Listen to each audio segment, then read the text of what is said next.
Hey everybody, how are you today? Super excited for day 2 of our online teacher training program.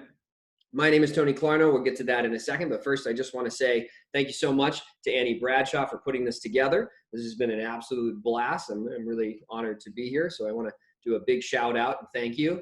We're kind of limited on time, so I kind of like to get jamming right away. Get the boring stuff out of the way, like who I am and all that stuff. Kind of knock that stuff out of the park, and then as people kind of trickle in, give everybody an opportunity to see kind of the good stuff. I found on Tuesday, I really wanted to spend more time answering some of the questions. So I'm going to move through my material as quickly as I can. 10 minutes didn't seem to cut it. I want to see if I can get 15 minutes of questions and answers and see if I can address your thoughts on our topic today.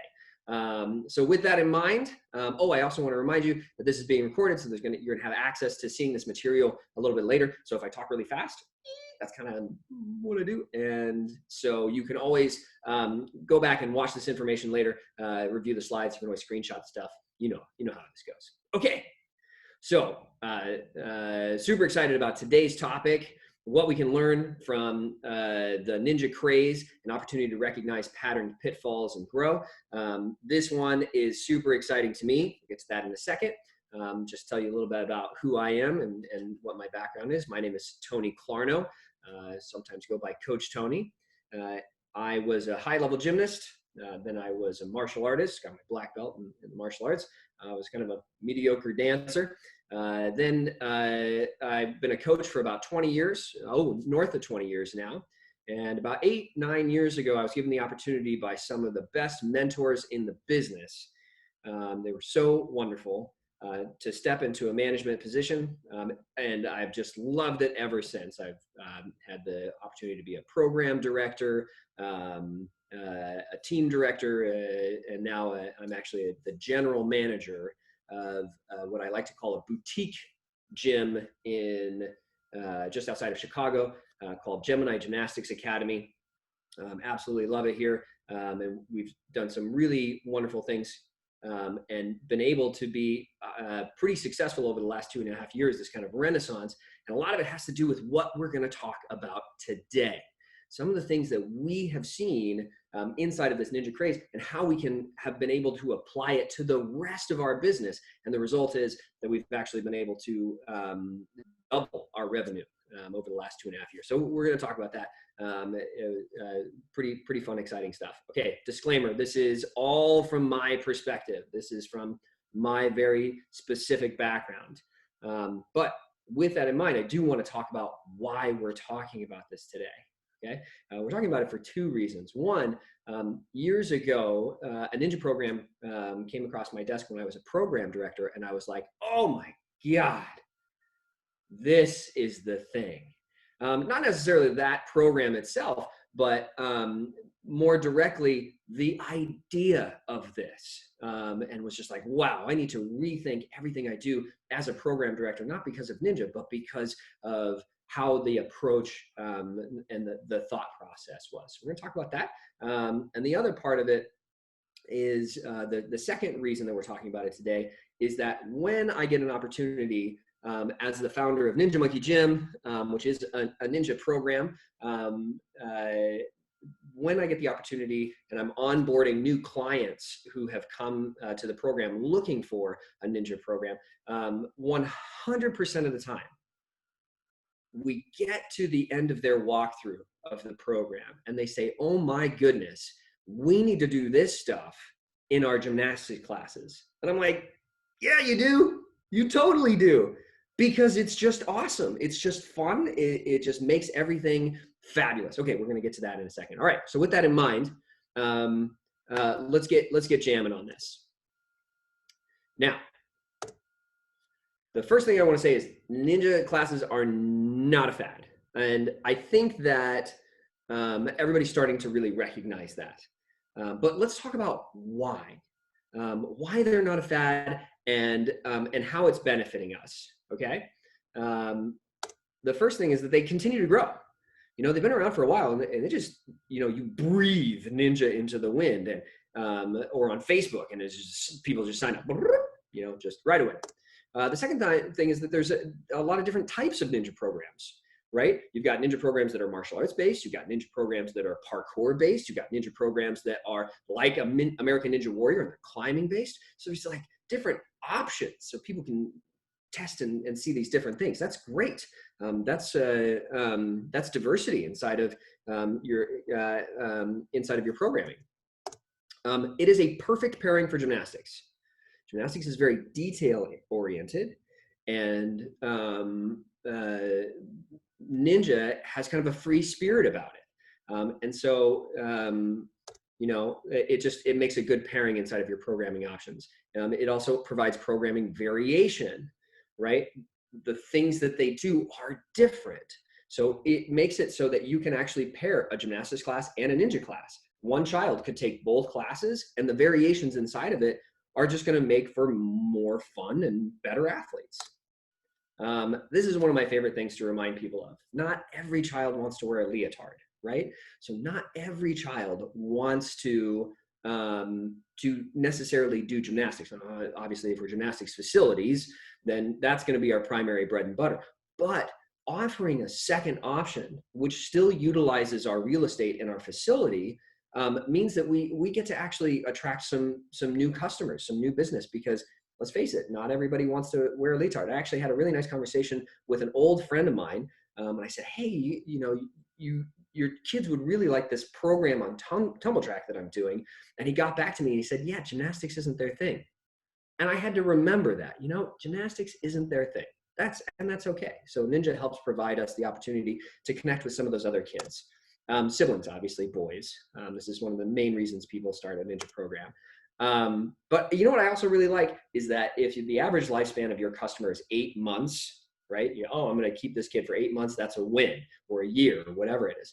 Well, by having a Ninja program, you actually give kids the opportunity to try one thing, try another thing, and then come back or land on whatever it is. And that usually takes more than 8 months. So you keep that customer longer. Okay, but let's get to coaching and why this really affects coaching. The biggest thing is it's just fun, right? It's just so much fun. And that is actually the focus of the class. We talk about it all the time in gymnastics and being like, no, guys, you got to find a way to focus on fun in the gymnastics. But Ninja is like built around this idea. Like the whole premise is like, okay, how can we have fun, right? Okay, so what makes it different than gymnastics? Well, one, there's no preconceived notions, right? There's nothing that you're going into it thinking, oh, I know what this is. I have an assumption of what this experience is going to be like for my child. Yeah, nobody's got that for Ninja. You're like, I don't know. Sounds like fun, right? There's no pretension. There's nothing associated with this experience that people go, oh, this is for flexible kids. Oh, this is for wealthy children. Oh, this is an uppity experience of some sort. Nobody thinks that with Ninja. They're just like, hey, this sounds like fun. There's no lofty expectations. There's nobody coming in and say, okay, my child is a true gymnast in every sense of the word. So they should have their back handspring in the first 3 classes. Thank you very much. Yeah, nobody thinks that with Ninja. They're just like, I don't know, have them get after it, right? So the parents don't have an expectation, and the kids don't have that expectation either. There's the assumption that there is discipline and character building right into it. This is because Ninja dovetails on martial arts, or at least that's the assumption that people make. And when they think about martial arts, they think about discipline and character building. They assume there's going to be a structure. There's going to be some kind of like, oh, okay, yeah, this is once again dovetailing on the martial arts, that they're going to win this, and they're going to win this, and they're going to win this, but it's going to be fun. There's a reward system. Most parents walk into a Ninja program thinking that there's going to be some kind of reward system in place to allow kids to understand when they reach benchmarks. Again, with the martial arts, this happens because the belt system is such a thing in the martial arts. But most Ninja programs have headbands, have wristbands. Ours has this achieve sleeve thing. We're going to get to that in a little bit. So there's usually a reward system in place. Animated, enthusiastic coaches. When you think about your Ninja coaches or Ninja coaches at other gyms, you're like, man, those guys are like, woo, yeah, kind of like me, right? They're big, they're expressive, they're really all about it. That's the assumption that people make. There's a focus on fun. Now, let's talk about the perception of gymnastics and how it differs from the Ninja program. These are the assumptions that people make before setting foot inside your business, right? Before connecting with you as a coach, these are the things that they're going to think about, right? A really good point of reference for this is I Googled gymnastics, and these are the first images that come up, right? Okay. Super serious. Look at them all. Really hyper-focused, really dedicated. That all of these persons had to start from a young age, right? That this is a full-time commitment, that it's expensive, which it should be. I mean, let's be honest. It's not like baseball where you can go to the park and you can grab a bat and some balls and 9 people can play with a dad who, played some baseball when they were young, right? No. This is a large facility with expensive equipment and highly professionally trained coaches leading them through organized activities. It should be more expensive than baseball. It should be more expensive than soccer, right? Now, here's the thing. Unrealistic expectations for kids. When they walk in, they're going to make these assumptions. 1, they're going to be the next Simone Biles, or 2, they're going to earn a college scholarship, right? That is hard.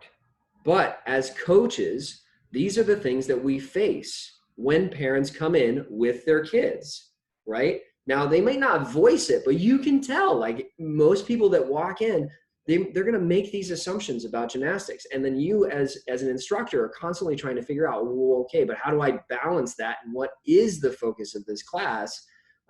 Because, there's one Simone Biles in the world. That's it, right? So how do I have these conversations? How do I engage? And how do I work against the perception of gymnastics? This is also the value judgment, right?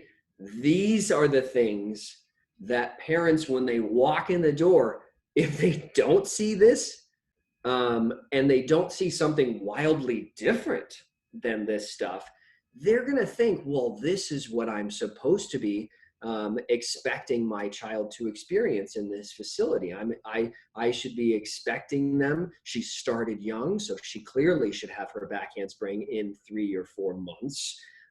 Even though, she didn't have a forward roll when she walked in, right? So unless we're doing something as coaches and as business people to really combat that perception, this is what we're left with. This is the value judgment that our clients are going to experience. Now, here's the perception of Ninja. Very different, right? Whimsical and fun. Start at any age. No commitments needed. Come in, come out, what else, right? Discipline and character building. Once again, dovetailed on that martial arts experience. There's no such thing as a ninja scholarship. There's no ninja Olympics. You can go on American Ninja Warrior, but that's a TV show, right? There's no, people aren't making a super serious value assessment of that. They're equating becoming a ninja and on American Ninja Warrior as becoming a movie star. I mean, it's still that like mythical thing. It's not like, no, you got to like the back handspring at 4 and, your Chanko at 7, oh my God. Like they don't make that assumption with ninja class. What they're thinking is maybe this helps them with other sports. Maybe this helps them gain some friends. That is their value judgment for this experience in ninja, as opposed to gymnastics, right? There's no negative associations to battle with ninja. And this is just the tangible stuff. This isn't even the stuff that has exploded in the media, and rightfully so, regarding Larry Nassar and USAG and all this stuff. We're just talking about the sport of gymnastics, right? How many people who are my age, in their 30s, and have said, oh my goodness, I went to a gymnastics class and my coach was so serious and I quit because they were mean. What? Like, oh my God, like what a miss. That's a different product than what we as coaches want to represent now that we are adults, right? Okay, so let's talk about what else we see inside the Ninja program. People walk in and they go, okay, we know that there's going to be goal setting. Once again, we're attaching it to the martial arts programs, right? We know that there's going to be goal setting. We know that they're going to have to do this, and then they're going to do this, and then they're going to do that, right? And that there's going to be a clear reward system, just like martial arts and the current ninja programs that are out there. You're going to walk in, they're going to be like, okay, there's going to be belts, there's going to be star charts, there's going to be wristbands, there's going to be stuff. And people are just going to know that that's it. That's part of their natural assumptions, right? And then the other thing that they're going to notice is that from day one, from their first day at class, they're going to have affirmation of their assumptions, right? So the things that they thought were going to be true, they're going to be delivered on right after day one. There's going to be no broken promises there. And that's because they're going to come in, and the first thing after the class that they ask their kid is going to be, did you love it? Right? That's almost always the thing. When I walk out of a class, a parent is always saying, well, did you have fun? Did you enjoy it? That's what they're hoping for. They just want that kid, the parents, just want their kid to come out and be like, oh my God, it was the best time ever, right? Like Disneyland experience. Whereas at a gymnastics class, if they start on like a tumbling class, when they come out, a parent might very well ask, in fact, more likely ask, well, did you work on your handstands? Did you work on your cartwheel? They're going to attach the experience with a very specific learning growth, even though it's day one. It's day one of their class where they're just trying to figure out, well, where do I stand? And the parent has already made a skill valuation. They're trying to figure out whether or not the kid learned anything in class, not whether or not they enjoyed the experience. Big difference, right? There's going to be an animated coach. Ninja coaches are almost always hired based on their character. And then that other ninja stuff is later down the road. Whereas gymnastics classes or coaches are almost exclusively hired on, well, do you know gymnastics, right? Big difference. So from the moment they start training, ninja coaches are typically instructed to find the fun. Like, okay, well, this has to be an enjoyable experience, blah, blah, blah, blah, blah, alongside some of the skill training that they need. A balanced structure, right? Inside the Ninja program, we talked about this on Tuesday. So if you get the chance to kind of go back and look at Tuesday's program, I talked a lot about structure and why a structured program is what's actually going to combat, well, now inside of this, is going to combat some of those preconceived notions, right, for gymnastics. But inside a Ninja program, they're going to see a balanced structure, not just skill focused or stretching. Oh my goodness.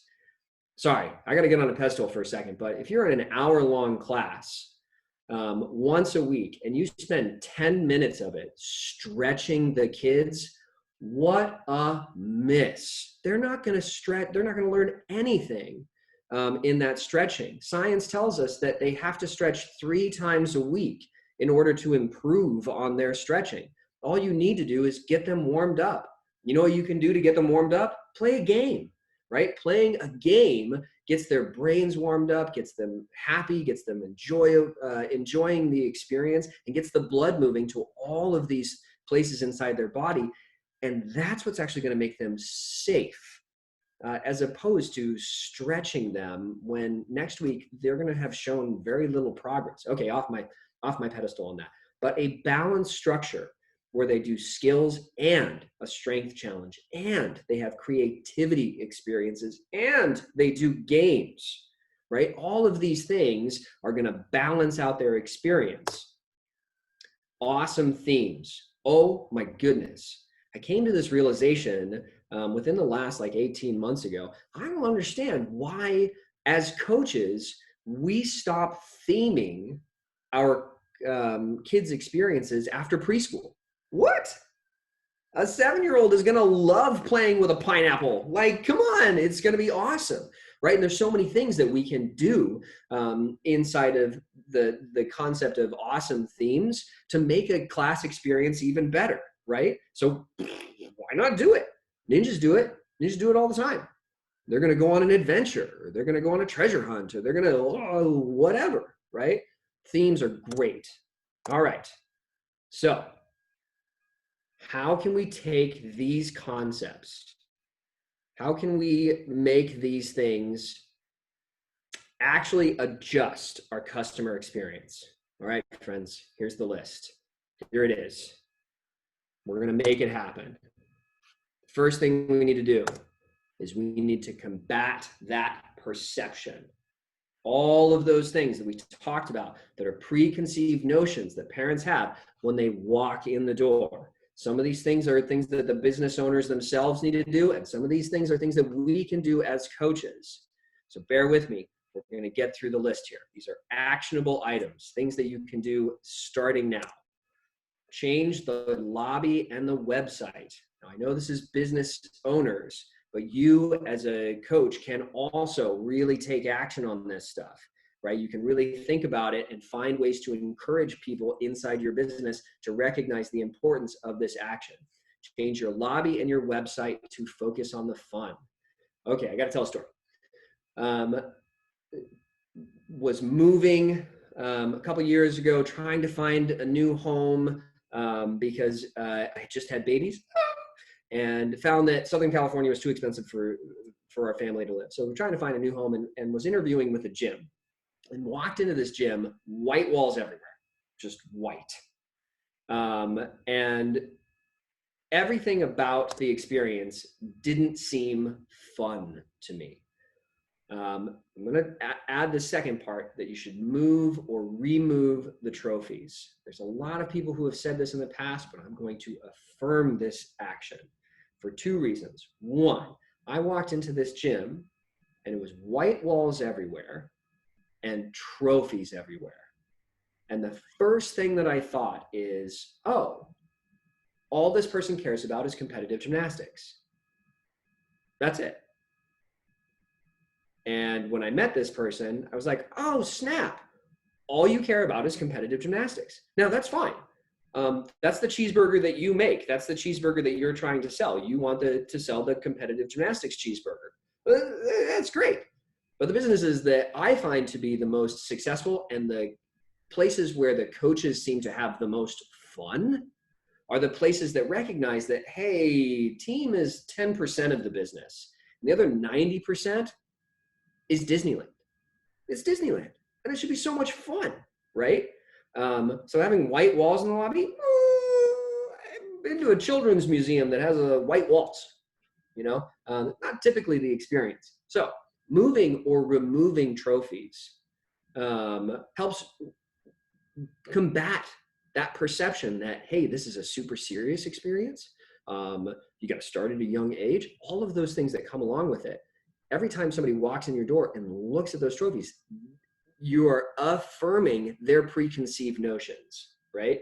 Not to say that they're not important, not to say that they're not valued. You can give those trophies away to your kids, or you could find a place for them to live that the team gets to experience them and gets to be excited about them. Those are kind of the best places for trophies to live. Okay. When you're creating your marketing and when you're creating your classes, it should be with all types of children in mind, right? 12, 13-year-olds next to 2-year-olds, size, shape, everything about them. Your marketing should incorporate that this is for everybody. I don't care what age you are. I don't care what athletic abilities you have. I know that a ninja class and gymnastics classes at Gemini Gymnastics can benefit literally anybody who walks in the door. Anybody who walks in the door. So if that's the case, I shouldn't have the prettiest gymnasts that I have with just absolute phenomenal toe point and a 180-degree split on my website, or only that.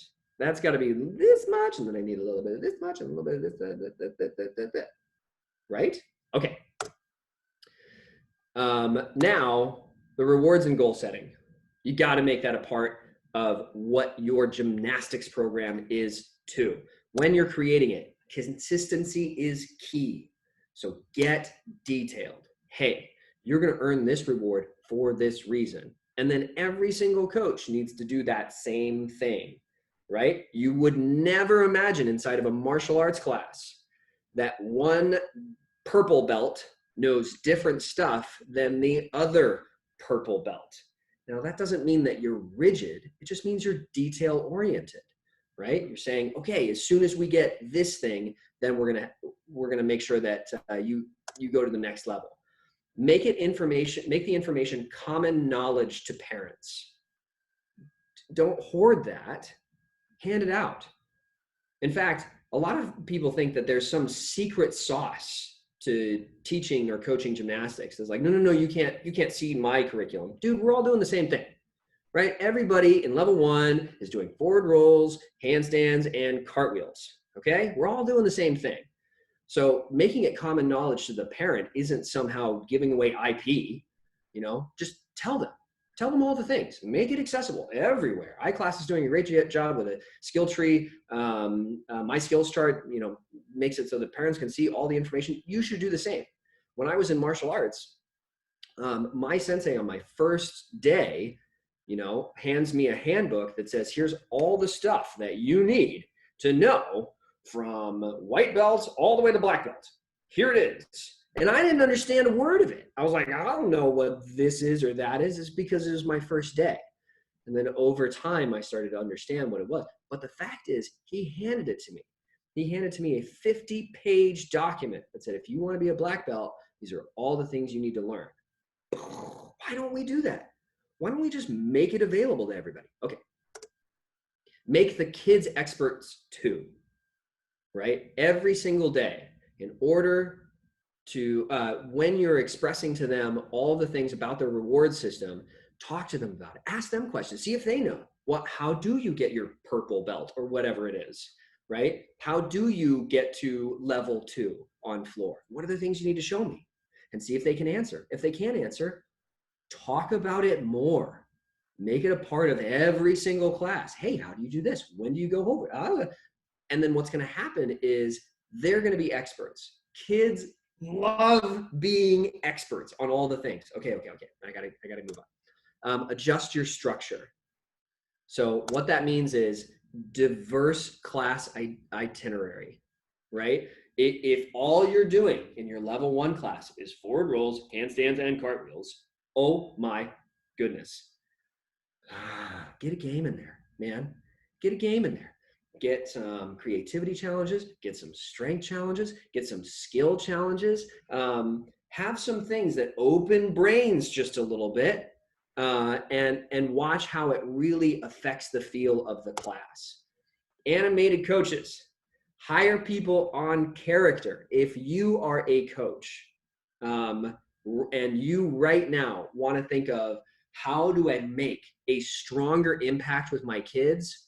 Oh my goodness, go watch Blippi, go watch Blue's Clues, go watch some of these individuals who are on television that have generated a character that is so warm and happy and friendly, and watch how, and think about how that could have a positive impact inside of the experience that your kids have in your classes. If you are warm, enthusiastic, happy to see them, oh my goodness, that's what's going to make a true impact. That's what's going to encourage some seriously authentic relationships. All right, fun themes. Dude, if your gym's not doing this, do this for yourself. Do this for as a way to keep your class fun and engaging. If you're teaching 15 level 1 classes every week, man, this is one of the things that you can do to be creative, to feel inspired, and just, I mean, flat out have a good time. Have a good time. This is the most fun industry if you let it be fun, if you just fight those preconceived notions and really enjoy what it is you do. All right. That was my list. I know it was long, but I'm really excited to talk to you guys about this a little bit more. I'm going to open it up to questions in a second, but just as a general statement, please come find me. All right. You can find me at ninjamonkeygym.com. You can check me out on YouTube, Facebook, and Instagram at Ninja Monkey Gym. My email's right there. Please email me. Had a few emails from Tuesday's class. I want to hear about all of this. I got to show you this thing as far as the reward system.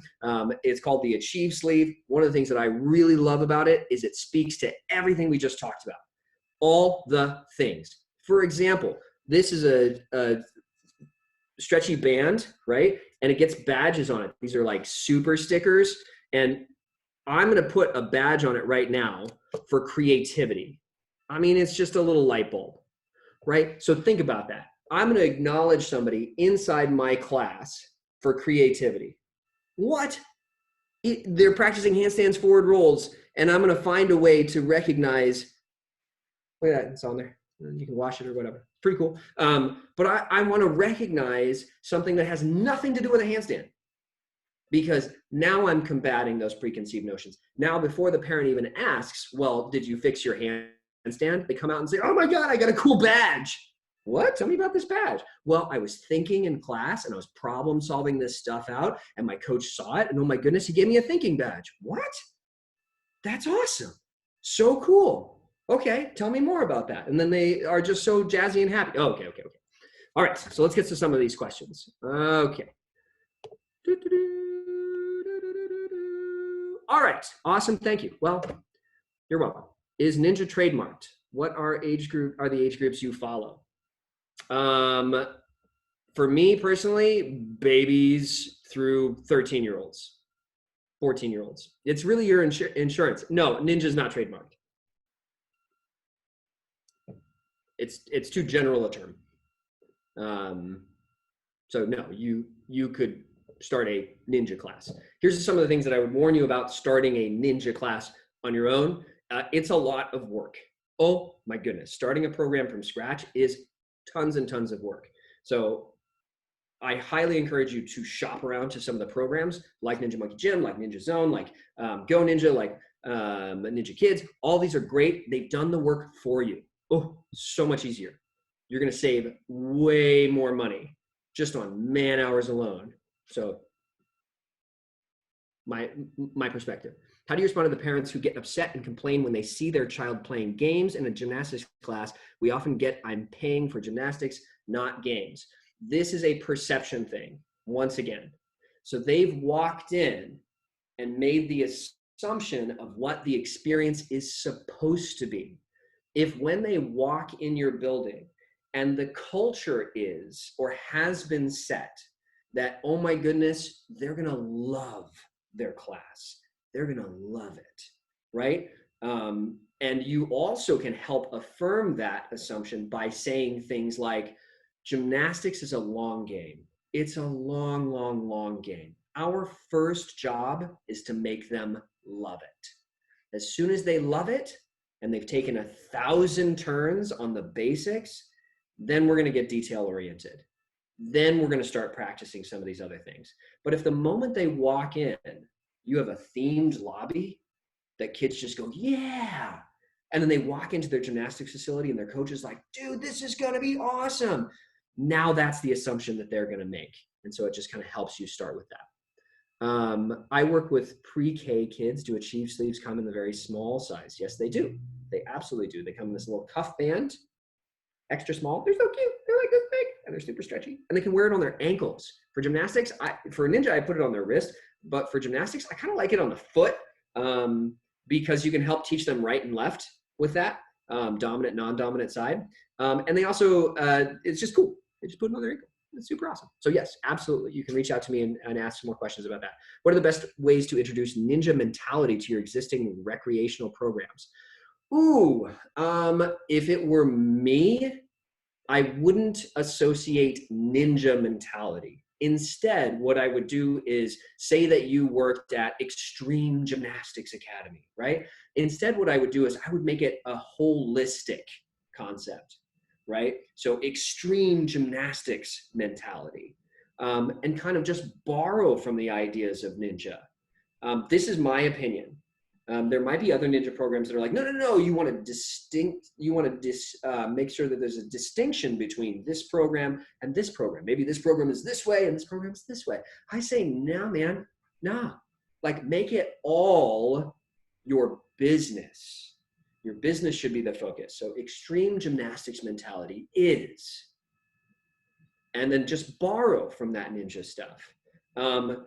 The best way to do it is make it a part of your structure. So go back and, if you can, watch the Tuesday presentation about structure. I think that will really help. It has to be a part of your entire experience. It can't just be something you throw down on them one at a time. Okay, we have some ninja classes, but how would you separate levels for the ones that want harder things to do? The same way that you do it in gymnastics, right? You need to create a breakdown. Level 1 does this, level 2 does this, level 3 does this. When they reach their benchmarks, they achieve their rewards, and then they move on to the next thing. Now, every class should be divided by peer fit. So if you can, and if you have enough classes in gymnastics or in ninja, so the concept that you're talking about is there should be no separation between your ninja classes and your gymnastics classes. It's all the same, right? Level 1, level 2, level 3. I don't like level 1, level 2, level 3. I think it's boring. I think there's opportunity for creativity there, blah, blah, blah. So in my program, it's Ninja Monkeys, Mighty Ninjas, and Master Ninjas. In the gymnastics class, it's Purple, Coral, Aqua, right? But for each of those, you're going to create and designate your skill requirements, your challenges for that level, your drill expectations for the coaches. And once they've met all those expectations, they move to the next level, right? The only difference is you got to try and figure out a way for the age thing. You don't want a 12-year-old working out with a 6-year-old. They're not going to be buddies. They're going to feel like, this isn't fun. And it has nothing to do with the class. It has to do with, well, they don't have any buddies, right? We've been looking at switching from achievement badges to stickers. I like the interactiveness of the Ninja Band. What kind of stickers do you use that stick to fabric? Are they expensive? Okay, so this is where I say I invented this. I went to do it and nobody had it because I was like, I got this idea. So I patented it.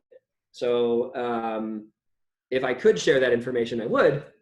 But unfortunately, this is the thing that we made for our ninja program. Yeah, I guess that's the answer to that. Do you find ninja more appropriate for special needs than gymnastics? No, not at all.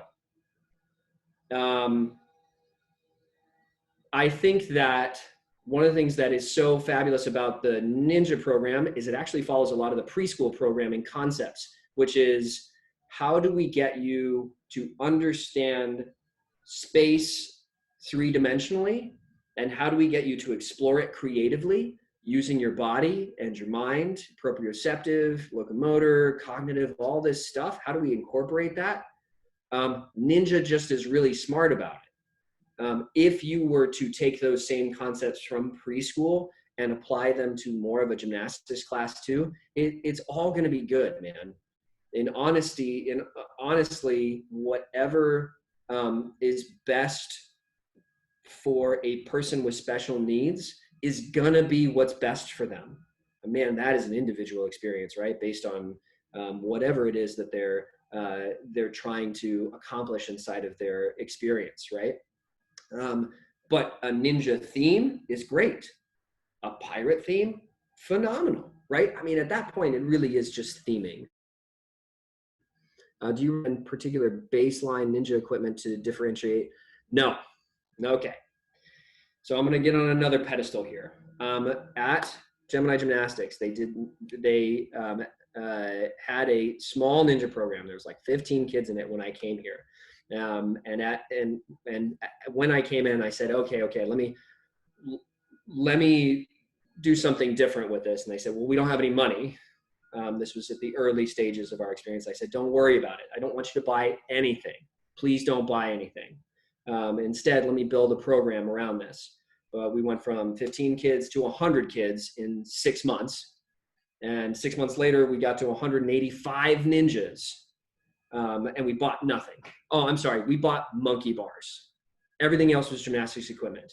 If you are asking my personal opinion, your program is awesome first. Then you buy stuff. Because the program is what's going to retain your kids. Your culture, your structure, your itinerary, your training. That's what's going to keep your kids. Then go buy stuff. Take the money you make from the people who are excited about it, and then go buy that $3,000 mat, that $10,000 rig, whatever. But start with the program.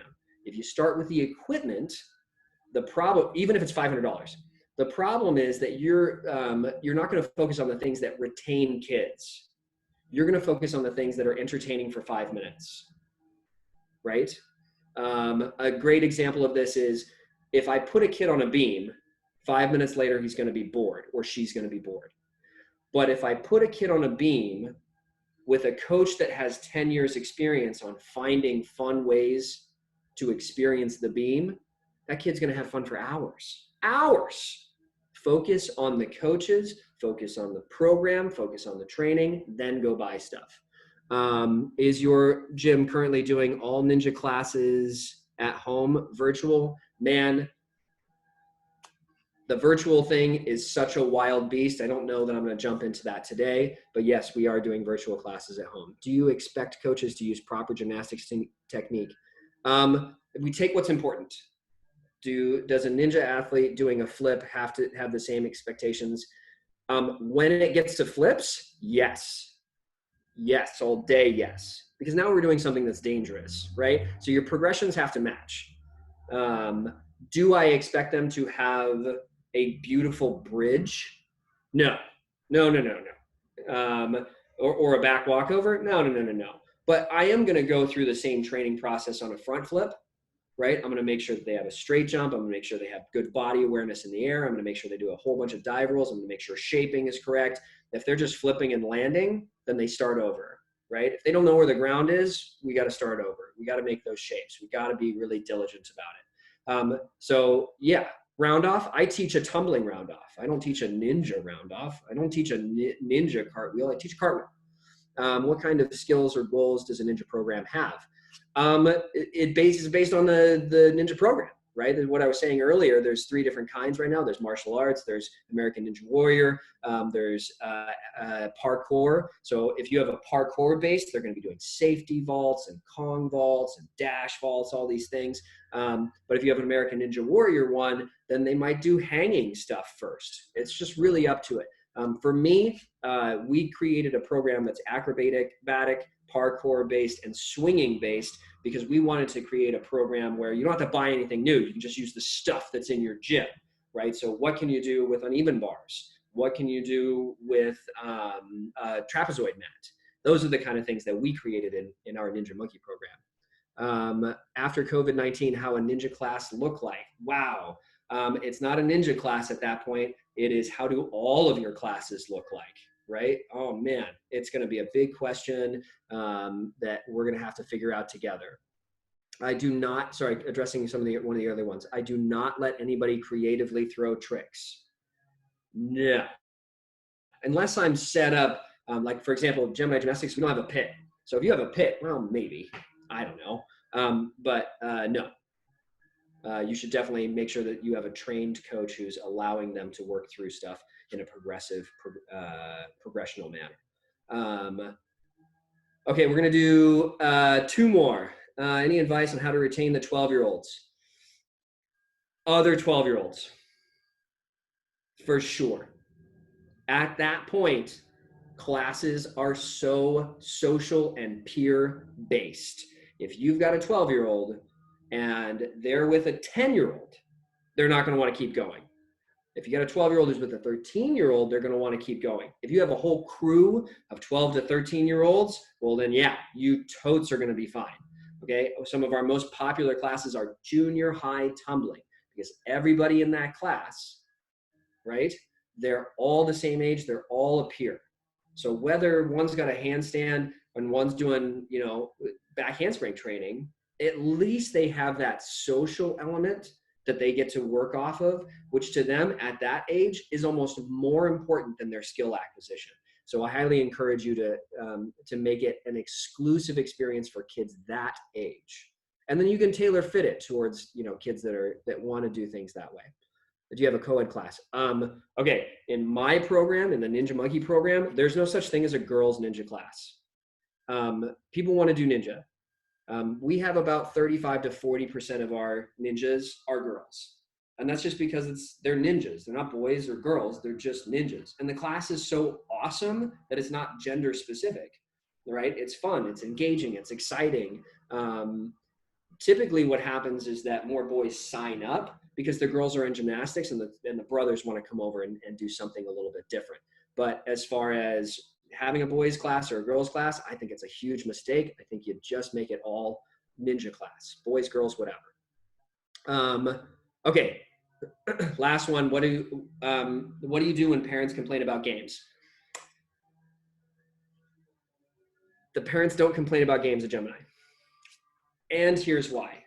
The games do have to be skill specific, right? It has to be recognized, or it has to be a part of their other experience. For example, we'll do mini games, right? Color association games, pattern recognition games. So they'll be going through their stations, right? 5, 6 stations or whatever. And one of their stations will be a game, like trying to stand on their toes and throw a beanbag into a bucket. That's a game, right? If we just randomly started playing tag, well, maybe you're going to get a complaint. Unless it was your warm-up, then you're not going to get a complaint. They're going to be like, yeah, they're totally warming up. Or if you did crab walk tag, they're going to get it, right? I think it's, from my experience, you just have to recognize, well, what's an appropriate game to play in class? And remember that there are such things as mini games. You don't have to be like, okay, now we're going to play hide and seek. Whoa, that's going to be a miss, right? So you got to make sure that it really does have a goal and that you do have something that they are working towards. Yeah. Obstacle courses are technically games, right? So just maybe it's more about, what do you consider a game? If they're breaking out an iPad, then obviously it's a miss. This has been a blast. Thank you so much, guys. You can find me on the website. You can find me on YouTube. If you've got more questions about this little thing, works for ninjas, works for preschool classes, works for gymnastics classes. So just hit me up. They're super awesome. They're really fun, and they create awesome engagement. Achievesleeve.com or achievesleeve@gmail.com. I once again want to say thank you to Annie. This has been phenomenal. Yeah. Thank you, Tony. My pleasure. Bye, guys. Thank you. Bye.